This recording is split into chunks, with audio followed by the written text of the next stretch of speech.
Bismillahirrahmanirrahim. Assalamualaikum warahmatullahi wabarakatuh. Berita Al-Hijrah 3 September. Bersama saya Al-Muhsin Muhammad Noor. Berikut tajuk utama malam ini. Dua beradik ditemui rentung.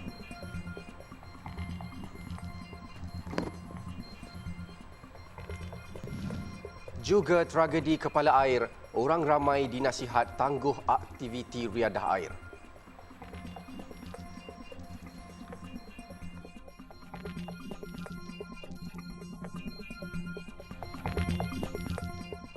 Dua beradik rentung dalam kebakaran di sebuah rumah di Jalan Bunga Raya Besar, Kampung Datuk Sulaiman Menteri, Johor Bahru tengah hari tadi.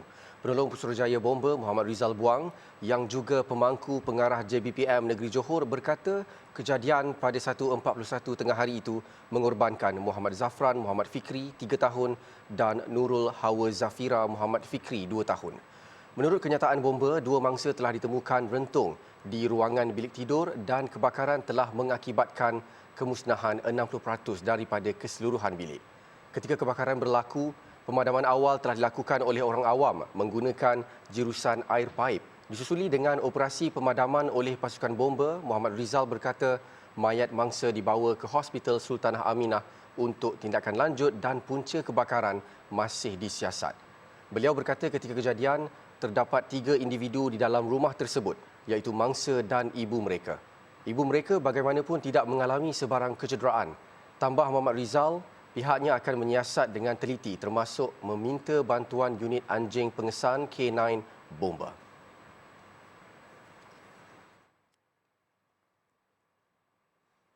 Susulan tragedi kepala air yang berlaku petang semalam di Lata Ulu Kasar, Sungai Tong di Setiu, Ketua Polis Terengganu Datuk Rohaimi Mat Isa menasihatkan orang ramai untuk menangguhkan seketika aktiviti riadah di air terjun dan sungai yang berisiko dilanda kepala air. Jelas beliau, fenomena itu tidak dapat dijangka, malah tanda-tanda awalnya juga sukar dikenal pasti. Jadi di sini saya ingin nasihatlah kepada orang ramai ketika ini di mana musim yang tidak menentu, cuaca yang tidak menentu ni akan berlaku lagi perkara-perkara seperti ini. Jadi kita harap masyarakat setempat dapat mengelakkan berkunjung tempat redah seperti ini buat sementara waktu. Bukan kita tutup terus. Sebab ia satu keadaan di mana tidak dapat dijangka di fenomena banjir begini kepala air ni. Satu yang tidak jangka. Semalam, 32 individu termasuk 13 kanak-kanak terperangkap dalam kejadian kepala air di Lata Ulu Kasar Sungai Tong di Setiu sebelum berjaya diselamatkan. Kejadian tersebut telah menyebabkan 6 buah kenderaan termasuk 2 kereta iaitu Pro 2 Arus serta Proton Sevi dihanyutkan arus deras. Ketika itu, kira-kira 80 orang dilapor sedang beriadah, bermandi-manda dan berkemah. Dalam pada itu, Datuk Rohaimi menyeru kepada majlis daerah atau pihak berkaitan supaya menjalankan penguatkuasaan dan meletakkan papan tanda mengenai amaran kepala air selain pemasangan siren kecemasan. Beliau berkata demikian selepas menyempurnakan perasmian produk inovasi Kumpulan Inovasi dan Kreatif Amphibia Cuba 2 di Ibu Pejabat Polis Daerah IPD Hulu Terengganu.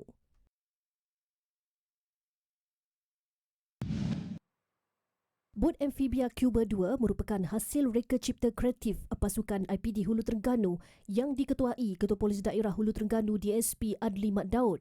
Ia bersifat dua alam yang dicipta sebagai aset pengangkutan darat dan air untuk digunakan pasukan penyelamat dalam operasi bencana. Bot Amphibia Cuba 2 melibatkan kos keseluruhan RM20,000 dan dibina menggunakan bahan-bahan terpakai seperti besi dan komponen kenderaan serta dilengkapi dengan peralatan penugasan operasi menyelamat ketika banjir.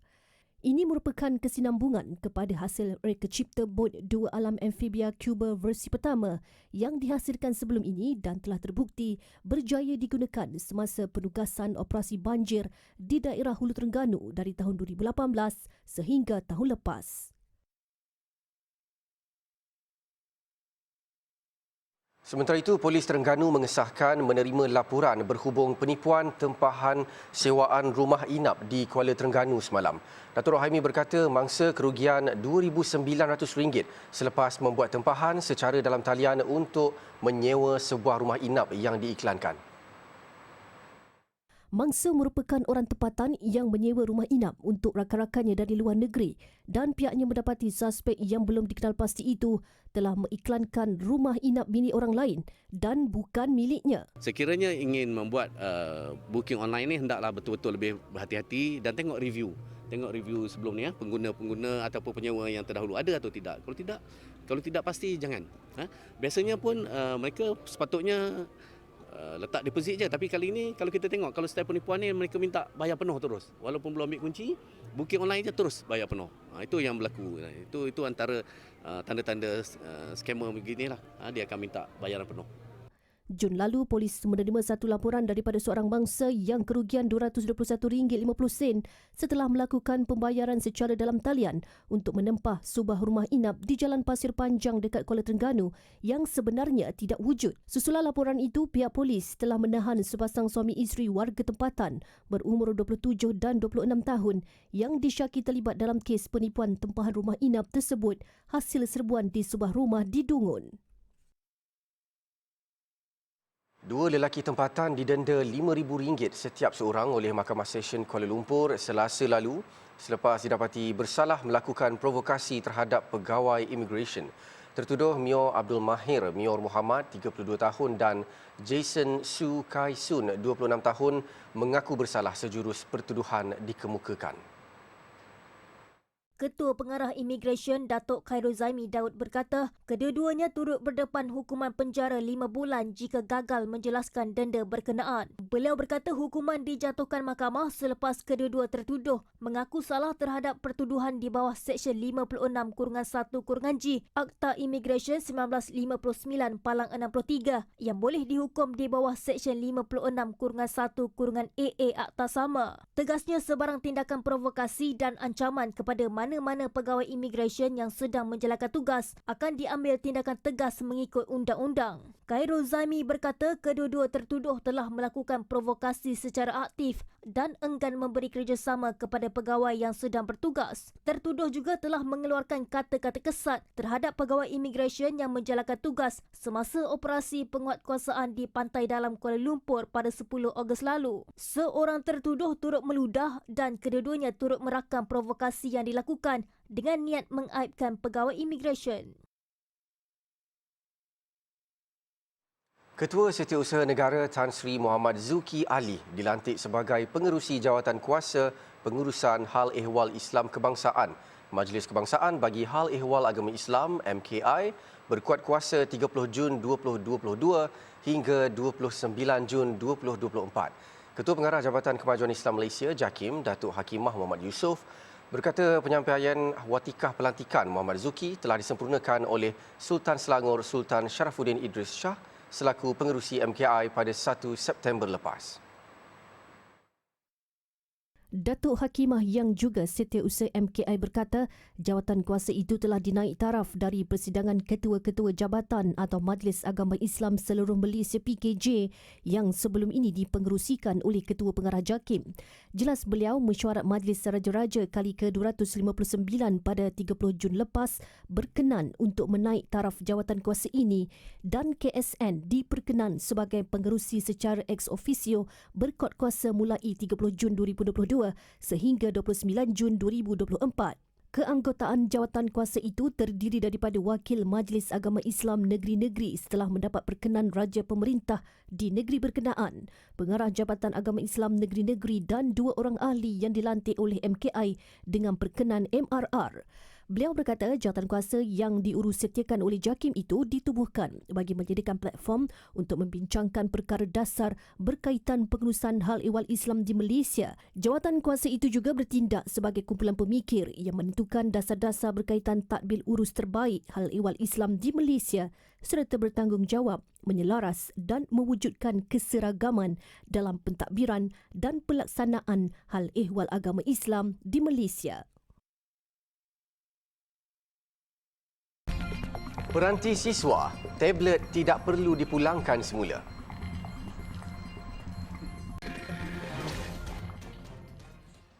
Mahasiswa yang menerima peranti siswa keluarga Malaysia tidak perlu memulangkan peranti itu apabila tamat pengajian nanti. Mengumumkan perkara itu, Perdana Menteri Datuk Seri Ismail Sabri Yaakob berkata keputusan itu dibuat susulan maklum balas pertemuan antara Menteri Komunikasi dan Multimedia Tan Sri Anwar Musa dan Majlis Perwakilan Pelajar MPP pada 15 Ogos lepas. Jelas Datuk Seri Ismail Sabri, kerajaan sebelum ini telah menetapkan inisiatif peranti siswa itu diberikan secara konsep guna pakai KGP yang menyaksikan mahasiswa perlu memulangkannya selepas tamat pengajian. Sebelum ini, Tan Sri Anwar dilaporkan berkata permohonan untuk inisiatif peranti siswa yang dibuka secara dalam talian sejak 15 April hingga 15 Mei lepas bagi fasa pertama telah menerima kira-kira 100,000 permohonan. Pakej peranti siswa keluarga Malaysia adalah inisiatif kerajaan dengan kerjasama syarikat telekomunikasi terpilih untuk membekalkan sebuah peranti tablet kepada setiap pelajar B40 di IPT. Tablet jenama Samsung dipilih sebagai pemenang tender bagi program berkenaan untuk membekalkan peranti itu mengikut 5 zon, iaitu Zon Sabah dan Sarawak, Zon Utara, Zon Tengah, Zon Timur dan Zon Selatan. Terdahulu, Datuk Seri Ismail Sabri merasmikan Majlis Pelancaran Inisiatif Peranti Siswa Keluarga Malaysia di Dewan Agung Tuanku Chancellor DATC UiTM Shah Alam. Sementara itu, Perdana Menteri berkata kerajaan juga bersetuju untuk memanjangkan tempoh pendaftaran pakej remaja keluarga Malaysia bertujuan memastikan lebih ramai golongan pelajar dan remaja memperoleh akses internet untuk pembelajaran dalam talian dari rumah tanpa kekangan data. Pakej prabayar mampu milik khusus untuk golongan remaja dan pelajar termasuk pelajar pasca siswazah ini telah diperkenalkan bermula bulan Oktober 2021 dan asalnya dijadual akan tamat pada bulan Oktober tahun ini.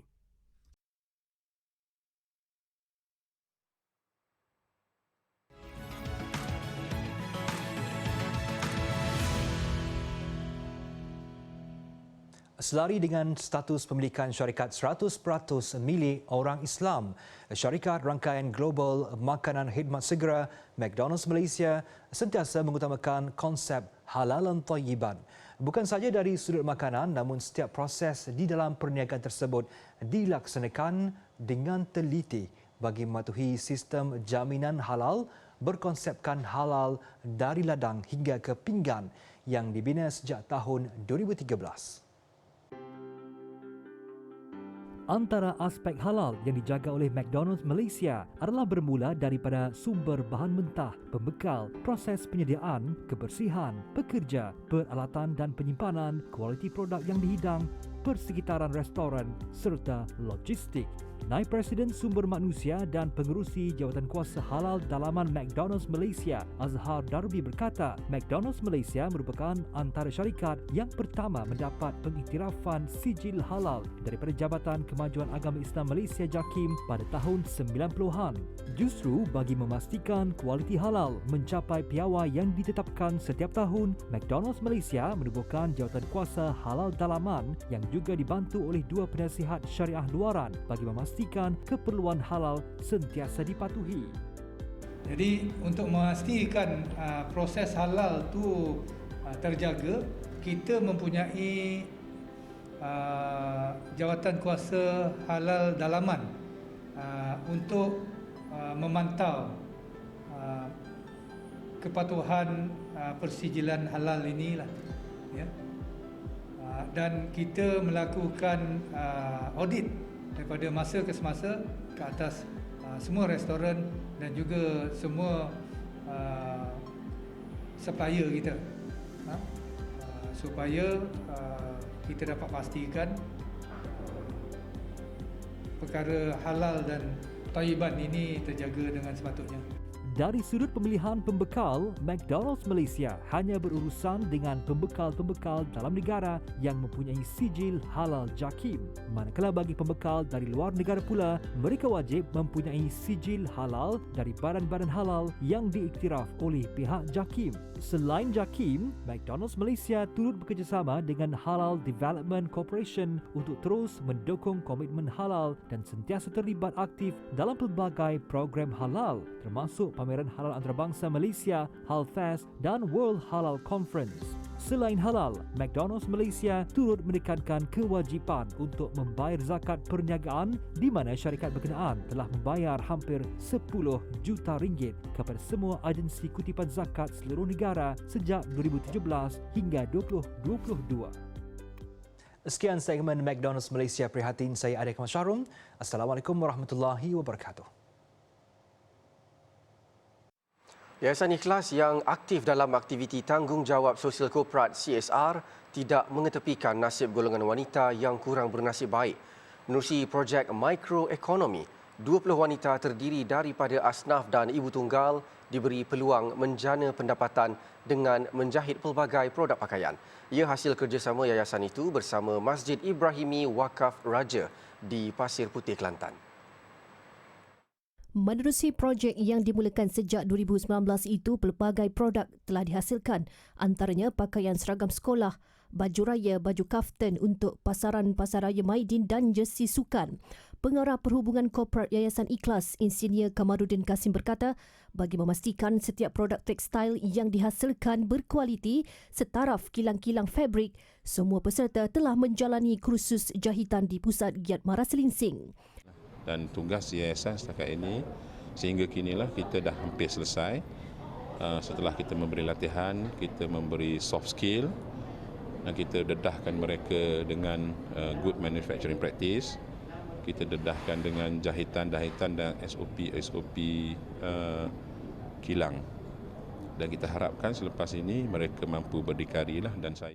Projek ini turut mendapat perhatian pelbagai pihak, antaranya Pusat Giat Mara yang menyumbang 14 buah mesin jahit, Yayasan Hasanah dengan sumbangan lebih RM100,000 bagi membaik pulih kilang jahitan selain menaja kursus motivasi kendalian Universiti Putra Malaysia UPM.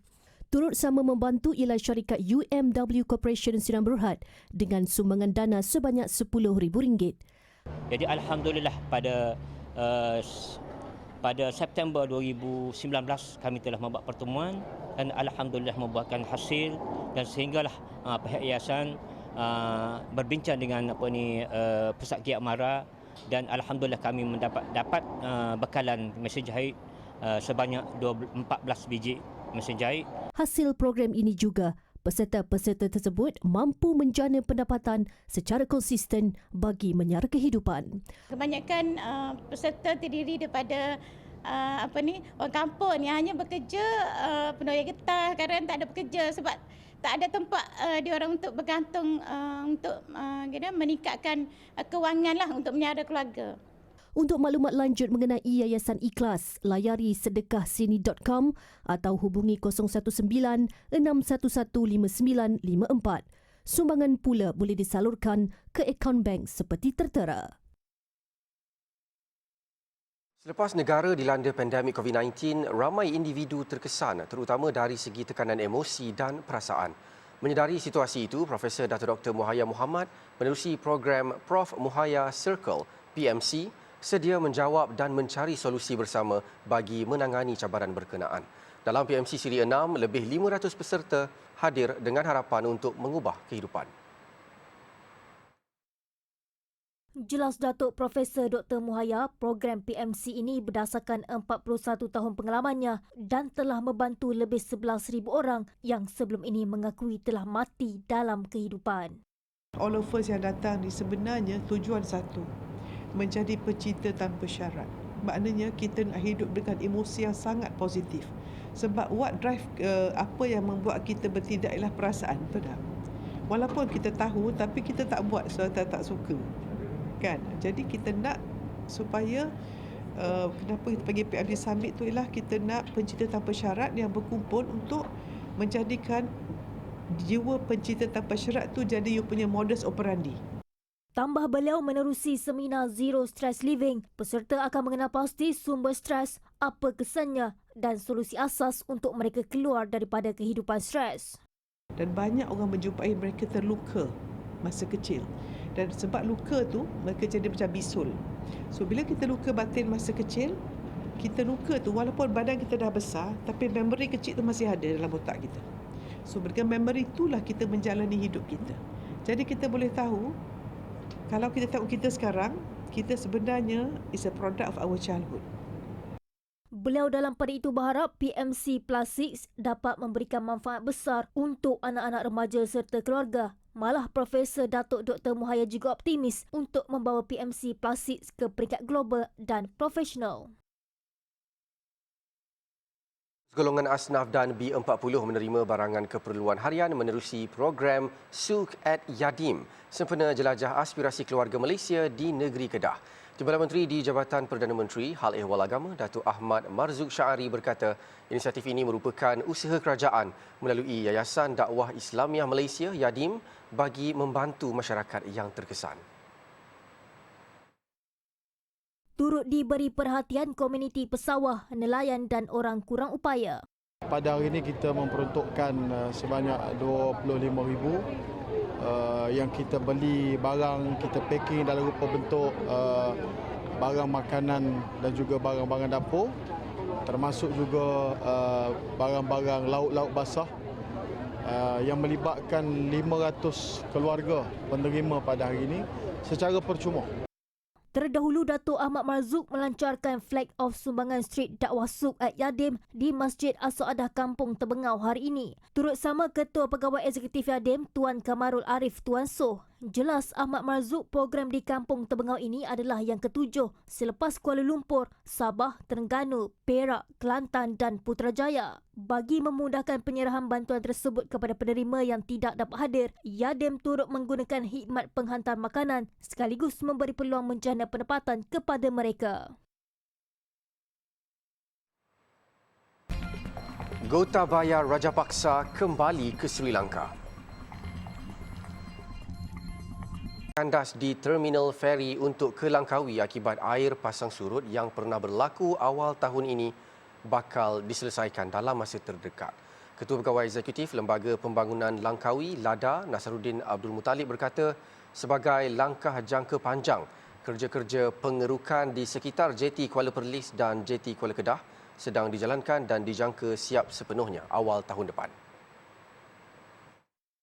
As for long-term solution, we need to discuss with police government and Kedah government to relocate both terminal to other suitable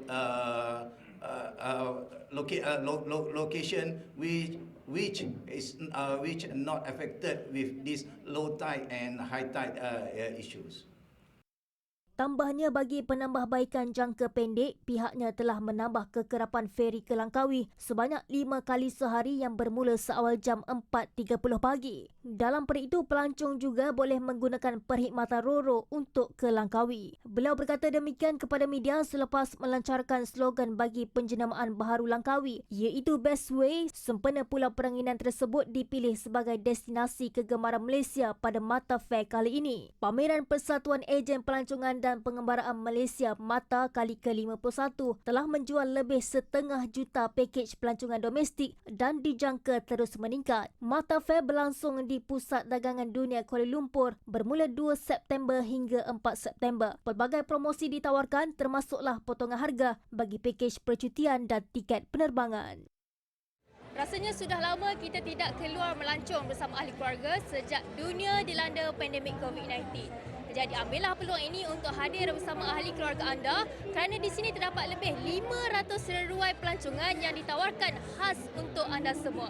Dan semestinya anda akan rambang mata untuk memilih mana satu destinasi pilihan pelancongan yang terlekat di hati anda untuk melancong bersama ahli keluarga tersayang. Hadisah Sanuddin, Berita Al Hijrah. Dan kali ini antara produk yang mendapat perhatian di Mata Fair adalah pakej umrah dan ziarah. Antara yang menawarkan harga berpatutan adalah Ikhlas Travel yang berkolaborasi bersama syarikat penerbangan tambang murah, Air Asia. Ikhlas Travel mensasarkan 1,000 jemaah akan menyertai pakej umrah yang akan berlepas mulai November ini. Setakat semalam, lebih 4,000 orang berminat untuk menyertai pakej yang ditawarkan. Mereka menawarkan promosi deposit pakej umrah dengan harga RM300, manakala pakej penerbangan keluar negara, deposit serendah RM200 sahaja. Kami ada pakej-pakej yang telah dikurangkan harga, slashnya kebanyakan around 10 to 15%, Dan juga untuk deposit kami juga, kami biasanya kutip 500 tapi buat hari ini kami kutip 200. Dan juga ada juga promosi-promosi seperti certain price reduction kalau beli more than 3, more than 4, more than 5 untuk package-package yang tertentu lah. Jadi kami mempunyai package untuk Korea, untuk Jepun, ASEAN dan juga umrah lah yang kami punya main lah sebenarnya. Sementara itu, Ikhlas Travel juga melancarkan aplikasi Mesra Muslim dengan pelbagai fungsi termasuk waktu solat, penentu arah kiblat, pembayaran zakat, sedekah dan fidyah.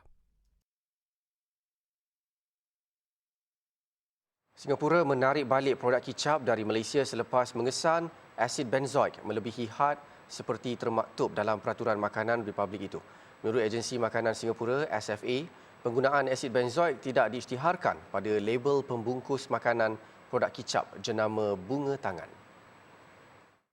SFA sudah mengarahkan pengimport Heng Yun Trading Private Limited untuk menarik balik produk terbabit sebagai langkah berjaga-jaga. Langkah untuk menarik balik produk itu sedang dilakukan. Di bawah peraturan makanan Singapura, hanya bahan makanan tambahan dengan had tertentu dibenarkan untuk digunakan. SFA memaklumkan penggunaan sekali sahaja produk yang terjejas tidak mungkin menjadi kebimbangan, terutamanya kerana kicap bukan makanan ruji yang diambil pada kadar berlebihan.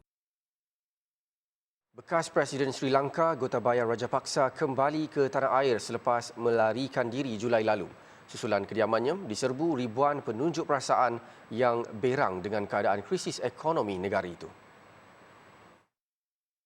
Rajapaksa telah disambut ahli parlimen partinya di lapangan terbang antarabangsa Bandaranaike sekitar tengah malam tadi dari Bangkok, Thailand. Beliau meninggalkan lapangan terbang dengan kawalan yang ketat oleh kenderaan askar bersenjata sehingga tiba ke rumah milik kerajaan disediakan kepada bekas presiden di tengah ibu kota. Pada 13 Julai lalu, Rajapaksa bersama isteri dan 2 pengawal peribadinya meninggalkan Sri Lanka menaiki pesawat tentera ke Maldives sebelum menuju ke Singapura di mana beliau secara rasmi mengumumkan peletakan jawatannya. Sekian berita Al-Hijrah dan jangan lupa ikuti kami di platform media-media sosial seperti Facebook, Instagram, Twitter, YouTube dan TikTok dan layari alhijrahnews.com untuk lagi berita-berita pilihan dan eksklusif. Saya Al-Muhsin Muhammad Nur. Assalamualaikum warahmatullahi wabarakatuh dan selamat malam.